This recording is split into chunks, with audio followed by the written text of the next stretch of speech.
Kayo po ba mga bossing ko ay isa sa mga taong lubog sa pagkakautang? Aba mga bossing, tunay naman na napakahirap ng ganyang sitwasyon. Napagdaanan ko na po yan mga bossing. At ako po mga bossing, lahat ng pwede pong idahilan ay dinadahilan ko. Ako po mga bossing ko ay araw-araw na umiiyak dahil hindi ko malaman kung paano ko mababayaran ang mga pagkakautang. Kaya ako po ay may phobia ng mga bossing ko na umutang. Ngayon pa mga bossing, ako po ay laging pinupuntahan. Kumbaga, wala na pong gustong humarap kasi parang nagsasawa na ng mga iba't ibang dahilan dahil pinupuntahan na po ako dito, doorbell ng doorbell, or kaya sinisigaw na dyan sa labas na magbayad na ako ng pagkakautang. Sobrang sakit. Napakahirap mga bossing ko ng ganyang sitwasyon. Kayo po ba'y nakaranas na ng ganyan? Asya, huwag nyo nang tangkain, huwag nyo nang naisin na makaranas pa kayo.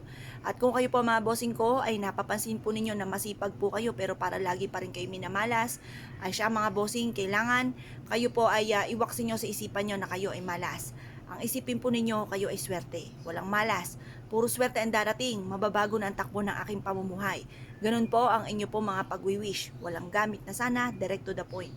Tapos, kayo po mga bossing ko, kailangan kapag kayo nagwi-wish, magmumula sa puso. At kapag po kayo ay nagwi-wish, kung ano yung binubukan ng bibig, ay tinatakbo rin ng diwa. Ngayong araw na ito, kung kailan nyo man ba ito mapapanood at kayo po ay tambak ng problema, huwag po kayong mag-iisip na hindi nyo na kaya. Ang isipin po ninyo, kaya ko to, malalampasan ko to, magiging okay ang lahat. Kaya nangyayari sa akin to dahil maaring mas pinapatatag pa ako ng tadhana. Kaya nangyari to para maging lesson sa akin. Kaya ako nga po mga bossing ko, naging lesson sa akin. Kapag po kahit na halimbawa may mga dumarating, kahit di naman ako nag-a-apply halimbawa ng mga credit cards, may mga dumarating sa akin mula sa bangko. Ay mga bossing, hindi ko po ito ginagamit. Bagkus ipinuputol ko ito at sinasabi ko po sa manager na hindi ako nag-a-apply at ayoko rin gumamit. Kasi nga po ako yung natatakot. Dahil baka dumating man yung time, knock on wood, takot po ako mga bossing. Kaya nagkaroon na ako ng phobia pagdating sa utang. Kaya wag nyo na akong gagayahin mga bossing. Ngayong araw na ito, pag ito yung ibig nyong gawin, gawin nyo po ito. Ito po, kung halimbawa first time yung ginagawa at napakaraming problema, gawin nyo po ito ng 1 linggo na kada 24 oras ay papalitan ng tubig. Pero kung kayo nakagawa na ng ganito or kaya hindi naman masyadong matindi ang problema, gawin nyo po ito kapag po palitan nyo ng tubig kapag po madumi na yung tubig. Huwag na lamang po yung tipo na gumagawa po kayo tapos may alinlangan kayo, huwag nyo nang gagawin. Or kaya po, huwag nyo pababayaan mga bossing ko na ang inyong pong tubig ay madumi na, hinahayaan nyo lamang. Kapag po ito parang marami na nakalutang, marami na alikabok, itapon nyo lang po ito, simple lang naman, lalagyan nyo ulit ito ng tubig, hugasang magaling itong ating baso.